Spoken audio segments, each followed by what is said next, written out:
Saya mau mengajak kita untuk merenungkan dari 1 Samuel bab 9. Bapak Ibu harus mengikuti teks kitab suci, baru Bapak Ibu bisa mengikuti saya.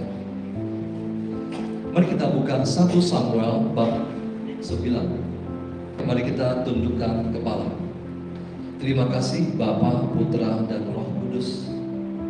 Saat ini biarlah hanya Roh Kudus yang bekerja di tempat ini, menguasai seluruh ruangan ini, menguasai tubuh, jiwa, dan roh kami. Terima kasih Tuhan. Singkapkan misteri kerajaan surga. Nyatakanlah kepada kami, sembunyikan hamba-Mu ini di belakang salib. Berfirmanlah Tuhan, kami siap mendengarkan. Amin. 1 Samuel bab 9 ayat 1 bunyinya begini. Ada seorang dari daerah Benyamin namanya Kis. Seorang Benyamin, orang yang terpandang. Ini adalah orang kaya. Dia mempunyai seorang anak laki-laki bernama Saul. Seorang muda dan tampan. Tidak ada orang Israel yang lebih tampan daripadanya. Bapak Ibu, kalau ditanya siapa yang paling ganteng seluruh Israel, jawabannya Saul. Ia lebih tinggi dari semua orang sebahu ke atas. Kis, ayah Saul, kehilangan keledai-keledai betinanya. Lalu Kis berkata kepada Saul, anaknya, Kis, ayah Saul, kehilangan keledai-keledai betinanya. Lalu Kis berkata kepada Saul, anaknya, bawalah sertamu salah seorang hamba, pergilah mencari keledai-keledai itu. Ayat keempat. Baca bersama-sama.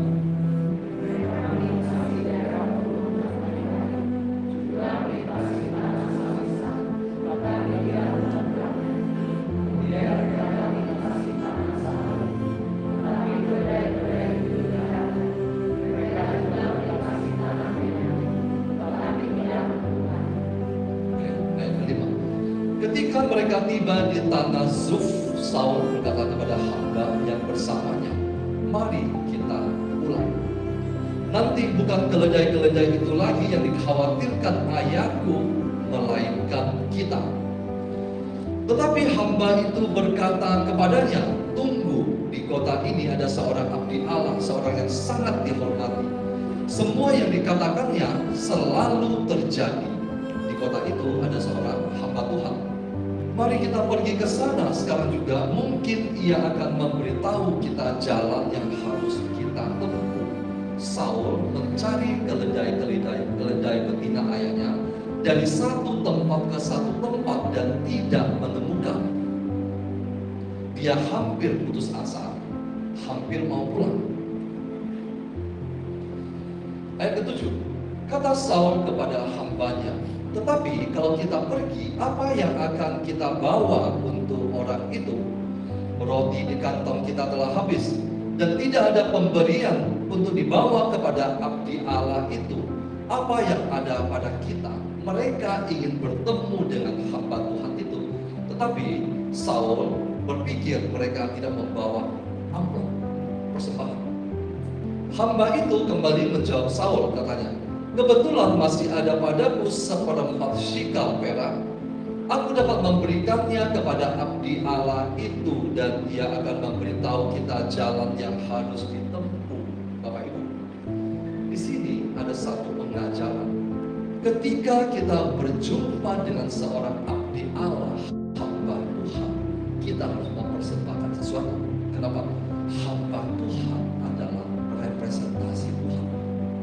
Dulu di Israel, apabila orang pergi untuk mencari petunjuk Allah, ia akan berkata begini, mari kita pergi kepada pelihat. Yang sekarang kita sebut nabi, dulu disebut sebagai apa? Pelihat. Pelihat artinya orang yang dapat melihat sesuatu yang orang lain tidak lihat. Usulmu itu baik, kata Saul kepada hambanya, mari kita pergi. Lalu mereka pergi ke kota tempat abdi Allah itu. Ketika mereka berjalan naik menuju kota, mereka bertemu gadis-gadis yang sedang terluka untuk menimba air, mereka bertanya kepada gadis-gadis itu, apakah melihat ada di sini? Ayat 12 baca.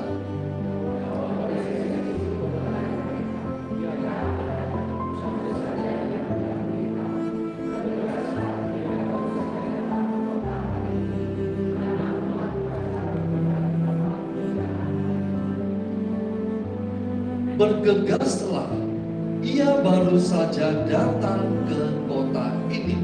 Bapak Ibu, ketika Anda sedang ingin berjumpa atau mencari seorang hamba Tuhan, Anda harus bergegas. Kenapa? Kesempatan tidak selalu ada. Kalau Anda tidak bergegas, tanda Anda kurang serius. Coba kita lihat. Pada saat kamu masuk kota, kamu akan menjumpainya sebelum ia naik ke tempat pemujaan untuk makan. Kalau Saul terlambat sedikit, dia tidak akan berjumpa dengan hamba Tuhan. Sebab umat tidak akan makan sebelum ia datang, karena dialah yang memberkati kurban itu. Kemudian barulah para undangan makan. Pergilah sekarang, sebab kamu akan segera menjumpainya. Pergilah sekarang. Kalau Anda telat, kalau Saul telat satu langkah, dia kehilangan berjumpa dengan nabi itu. Mereka naik menuju kota. Ketika mereka masuk kota, tampaklah siapa? Samuel. Samuel sedang keluar untuk naik ke tempat pemujaan berpapasan dengan mereka. Kalau tadi Saul tidak bergegas, kalau tadi Saul tidak segera, dia akan kehilangan perjumpaan dengan Samuel. Ayat 15. Sehari, baca bersama-sama. Sehari sebelum kedatangan Saul, Tuhan telah menyingkapkan kepada Samuel hal berikut. Bersama-sama. Besok kira-kira pada waktu ini, aku akan mengirim seorang laki-laki dari tanah Benyamin kepadamu. Engkau akan mengurapinya menjadi pemimpin atas umatku Israel.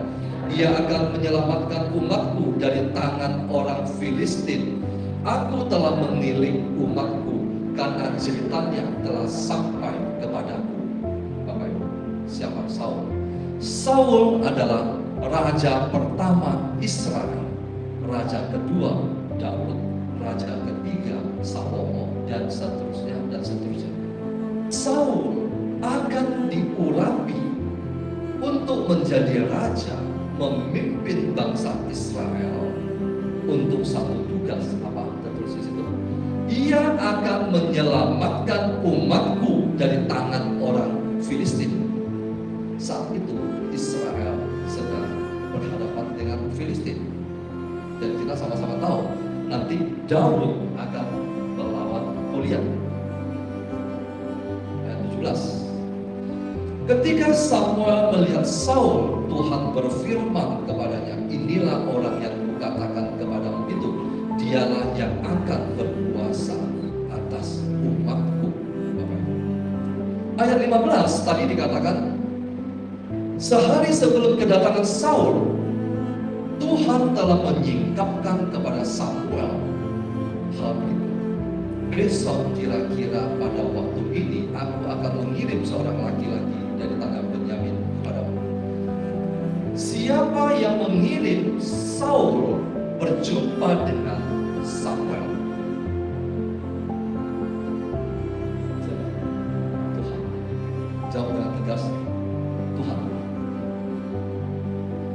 Yang mengirim Samuel, yang mengirim Saul berjumpa dengan Samuel adalah Tuhan. Bagaimana cara Tuhan mengirim Saul kepada Samuel untuk diurapi menjadi raja Israel? Allah membuat ayah Saul kehilangan keledai betina. Allah Tuhan membuat ayah Saul kehilangan keledai betina.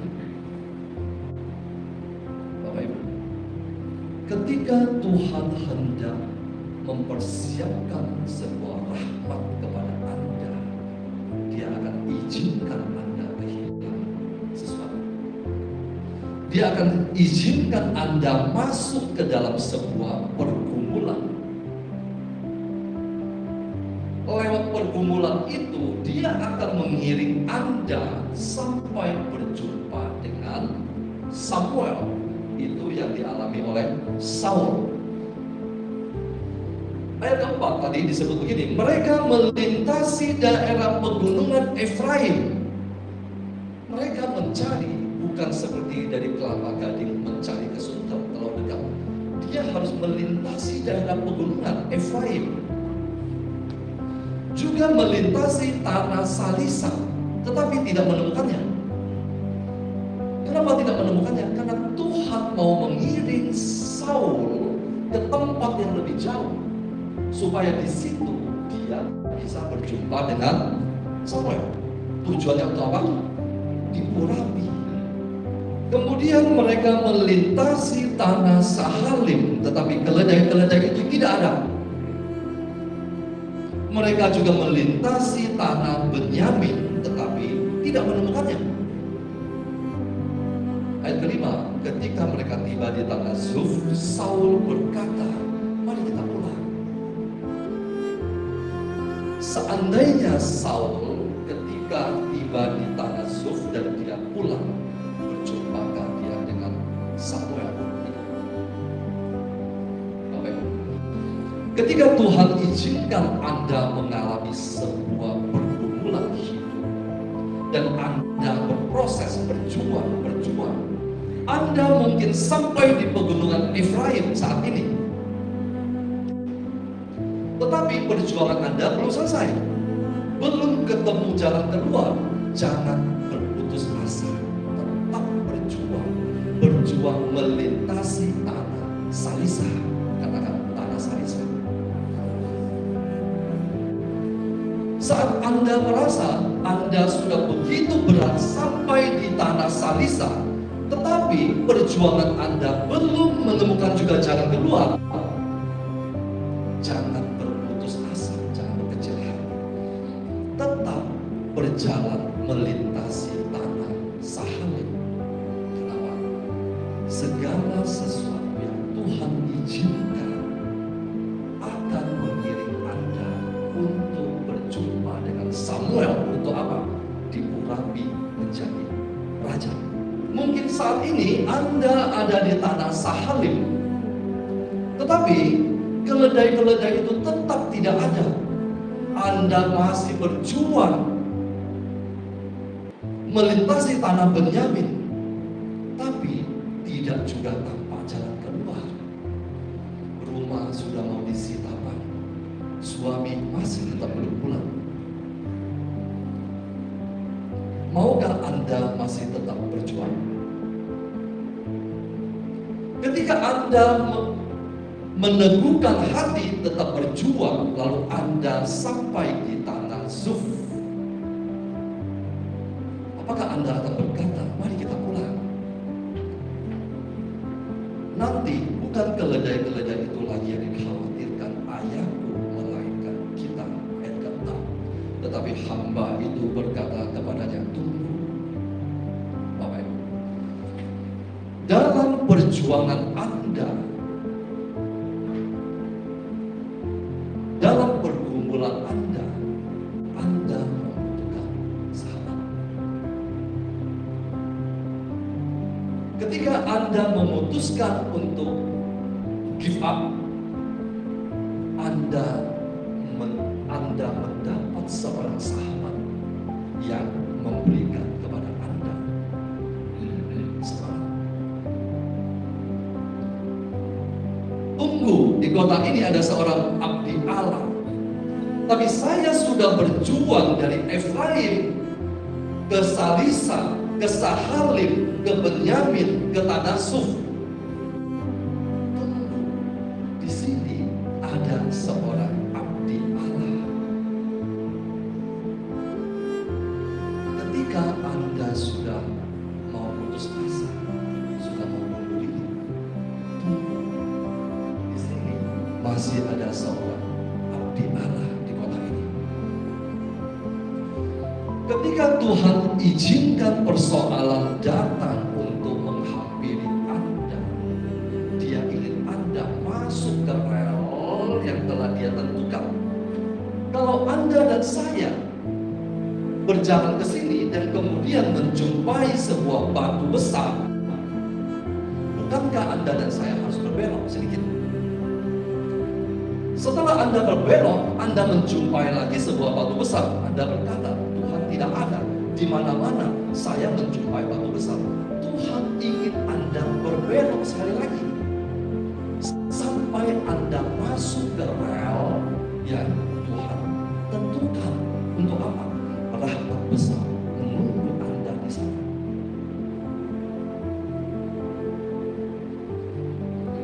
Ketika Samuel melihat Saul, Tuhan berfirman kepadanya, inilah orang yang kukatakan kepadamu, dialah yang akan berkuasa atas umat.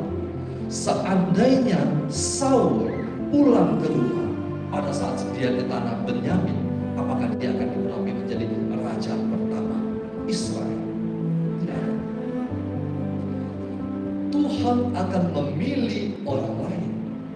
Ketika Tuhan mengizinkan persoalan datang untuk menghampiri Anda, Dia sedang ingin berperkara dengan Anda, dan Dia siapkan satu rahmat di sana.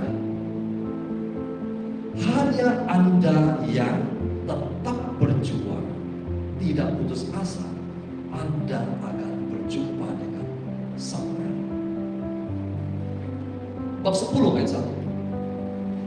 Ada proses yang harus dibayar untuk menerima urapan. Bapak, katakan bersama-sama dengan saya. Ada proses yang harus dibayar untuk menerima urapan Tuhan. Saul memberikan contoh. Bab 10 ayat 1. Lalu Samuel mengambil buli-buli berisi minyak dan menuangkannya di kepala Saul. Ia mencium Saul sambil berkata, bukankah Tuhan telah mengurapi engkau menjadi pemimpin atas umatnya Israel? Engkau akan berkuasa atas umat Tuhan, dan bersama-sama engkau akan membebaskannya dari tangan musuh-musuh di sekitarnya. Inilah tandanya bagimu bahwa Tuhan telah mengurapi engkau menjadi pemimpin atas miliknya. Ketika engkau pergi meninggalkanku hari ini, engkau akan bertemu dengan 2 orang laki-laki di dekat kuburan. Ayat ketiga. Dari sana engkau berjalan terus dan sampai ke pohon Tarbatin. Ayat keempat. Mereka akan memberi salam kepadamu dan memberikan 2 roti yang akan kau terima dari mereka. Ayat kelima bersama-sama. Sesudah itu engkau akan sampai ke Gibea Allah. Di situ ada pos penjagaan Filistin. Sewaktu memasuki kota, di sana engkau akan berpapasan dengan serombongan nabi yang turun dari tempat pemujaan, dengan iringan gambus, rebana, suling, dan kecapi di depan mereka. Mereka mengalami kepenuhan sebagai nabi. Ayat ke-6 sama-sama. Roh Tuhan akan menguasai engkau dan engkau akan mengalami kepenuhan seperti nabi bersama mereka. Engkau akan berubah menjadi manusia lain. Ketika Tuhan memanggil Saul, Dia mengizinkan Saul kehilangan keledai betina ayahnya. Tujuannya untuk apa? Supaya Saul pergi mencari keledai itu dan mengikuti jalan yang telah Tuhan tentukan, sehingga dia berjumpa dengan Samuel.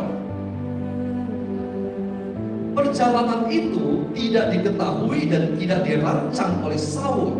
Segala sesuatu yang Tuhan rancang terhadap Anda dan saya, tidak Anda dan saya ketahui. Kita tidak tahu jalan Tuhan.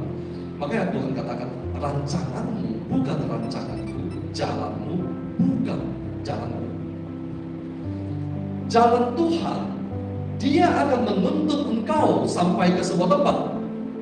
Tetapi ketika Anda dan saya mengalami sebuah persoalan, Anda dan saya harus melihat persoalan itu dengan cara pandang dan kacamata Tuhan. Kenapa? Anda dan saya harus menyamakan persepsi dengan Tuhan. Baru kita dapat menemukan apa yang Tuhan ingin berikan kepada kita. Kalau kehilangan keledai itu dianggap sebagai sesuatu yang mencelakakan, merugikan, maka Anda akan melihat rencana Tuhan dengan cara pandang Anda. Untuk apa Saul diurapi? Pertanyaan saya. Kita tahu Saul diurapi untuk menjadi raja. Tapi untuk apa dia diurapi menjadi raja? Diurapi, Bapak Ibu, diurapi dengan Roh Kudus berbeda dengan pada saat Anda dan saya mengalami pembaptisan dalam Roh Kudus. Bedanya di mana? Injil memberikan contoh kepada kita. Yesus apakah sudah diurapi oleh Roh Kudus sebelum dia dibaptis? Yesus penuh dengan Roh Kudus. Kita sama-sama tahu. Kenapa? Dia adalah Sang Firman yang menjelma menjadi manusia dengan kuasa Roh Kudus. Tentu saja dia penuh dengan Roh Kudus. Tetapi pada saat pembaptisan, Yesus diurapi Roh Kudus. Apa bedanya sebelumnya dengan sesudahnya? Pada saat pembaptisan, Yesus diurapi oleh Roh Kudus. Saat itu menandakan bahwa dia memulai pekerjaan panggilannya. Artinya apa? Pengurapan oleh Roh Kudus adalah memberikan kepada seseorang sebuah proyek besar, sebuah tugas. Saul diurapi menjadi raja untuk menyelamatkan bangsa Israel dari tangan Filistin. Simpson diurapi Roh Kudus untuk berperang melawan bangsa Filistin juga. Yesus ketika sesudah dia dibaptis, kemudian dia memulai karyanya, dia masuk ke rumah ibadat dan dia berkata, dia mengambil dari kitab Yesaya dan dia berkata, dia membaca, Roh Tuhan ada padaku oleh karena dia telah mengurapi aku untuk memberitakan kabar baik kepada orang-orang kecil, pembebasan kepada yang tertawan, penglihatan kepada yang buta dan sebagainya. Artinya apa?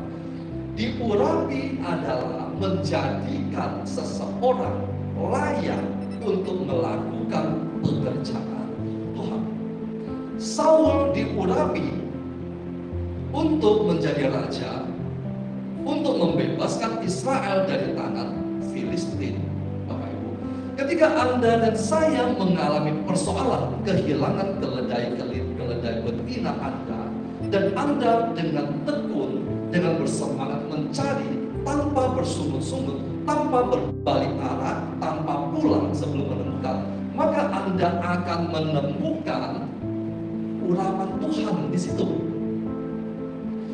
Urapan Tuhan itu untuk apa?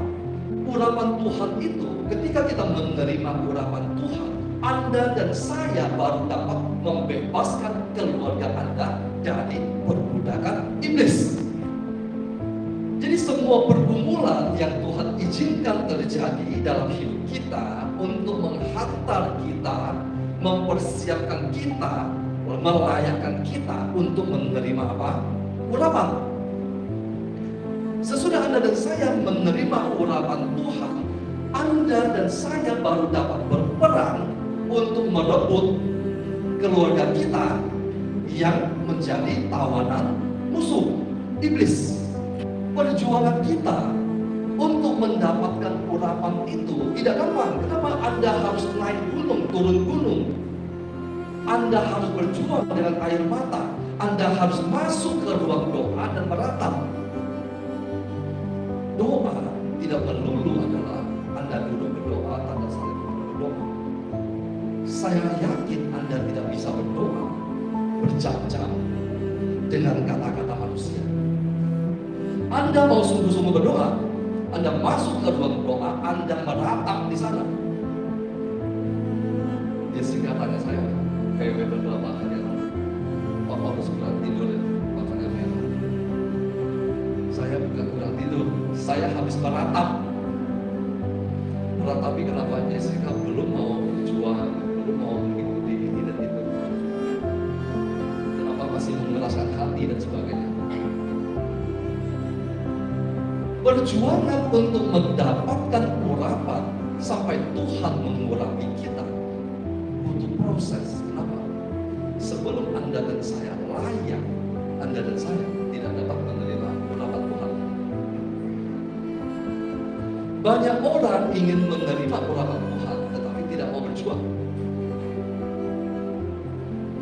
Ada beberapa orang bertanya, bagaimana kita melihat Alkitab dengan sebuah sudut pandang? Seperti misalnya biasa saya bawakan, Anda harus setiap hari berkumpul dengan Alkitab. Kalau Anda tidak mau berkumpul, tidak mau membayar harga, Anda tidak akan dapat sesuatu. Kenapa? Hal kerajaan surga itu seumpama mutiara yang berharga, seperti harta yang terpendam. Anda harus pergi mencarinya, menggali baru menemukannya. Mutiara itu Anda harus pergi mencari baru menemukannya. Harta terpendam dan mutiara yang berharga itu tidak tergeletak di tanah di tengah jalan, dan semua orang melihatnya. Tidak.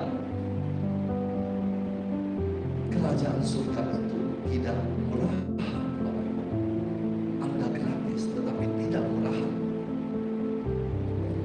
Malam ini, siapa yang mau menerima urapan Tuhan?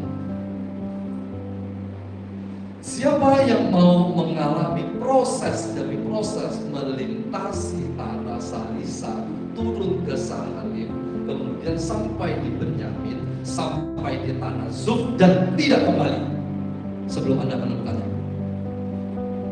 Serius mau? Bab 10 ayat ke-6 bunyinya begini. Roh Tuhan akan menguasai engkau, kata Samuel kepada Saul, dan engkau akan mengalami kepenuhan seperti Nabi bersama mereka. Kalimat terakhir baca bersama-sama. Engkau akan berubah menjadi manusia lain. Apa artinya? Setelah Anda melewati proses ini sampai Anda menemukan urapan Tuhan, Anda tidak lagi sama. Pada saat Anda masuk, Anda tidak akan sama lagi jika Anda keluar. Oke, saya juga setuju, tetapi tidak sebatas ini saja. Ayat 9, coba kita baca bersama-sama. Saat Saul berbalik pergi meninggalkan Samuel, Allah mengubah hatinya dan semua tanda itu terjadi pada hari itu. Bapak Ibu, perjumpaan dengan Tuhan akan membuat Anda diurapi. Setelah Anda diurapi, Anda akan menjadi manusia lain. Apa manusia? Anda dan saya akan menjadi manusia roh. Nikodemus, ahli Taurat,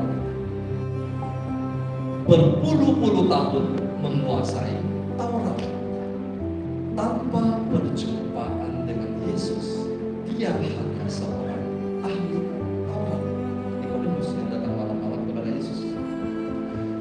Tetapi perjumpaan dengan Yesus menjadikan dia sebagai pengikut Yesus, pengikut Kristus. Ketika Yesus berjumpa dengan Nikodemus, Yesus katakan, barang siapa yang tidak dilahirkan kembali, dia tidak dapat melihat kerajaan Allah. Seorang ahli Taurat, orang yang menguasai Taurat, hukum Tuhan, siang dan malam, tetap membutuhkan Yesus untuk dilahirkan kembali. Apalagi Anda dan saya. Tanpa perjumpaan dengan Yesus dan mengalami pencurahan Roh Kudus, Anda dan saya tidak dapat menjadi manusia baru, tidak dapat dilahirkan kembali. Ketika Anda dilahirkan kembali, beda dengan ketika Anda diurapi oleh Roh Kudus. Ketika Anda dibaptis, Anda dicurahkan Roh Kudus ada di dalam diri Anda. Tetapi apapun yang lahir baru, semuanya adalah bayi. Bayi untuk proses untuk mengalami pertumbuhan. Manusia jasmani kita membutuhkan pertumbuhan. Manusia rohani juga membutuhkan pertumbuhan. Tanpa pertumbuhan, manusia roh Anda tetap bayi. Makanya ketika di level iman itu, statusnya masih tetap bayi, iman anak. Bagaimana Anda dapat bertumbuh, roh Anda semakin besar dan semakin kuat? Doa, firman, 5 senjata dan sebagainya. Berbahasa roh juga salah satu cara untuk membuat roh Anda kuat. Ketika roh Anda sudah kuat, sudah dewasa, baru Tuhan akan mengurapi Anda. Apa artinya diurapi? Ketika diurapi, artinya Anda saat ini siap dipakai untuk apa? Untuk membebaskan kelemahan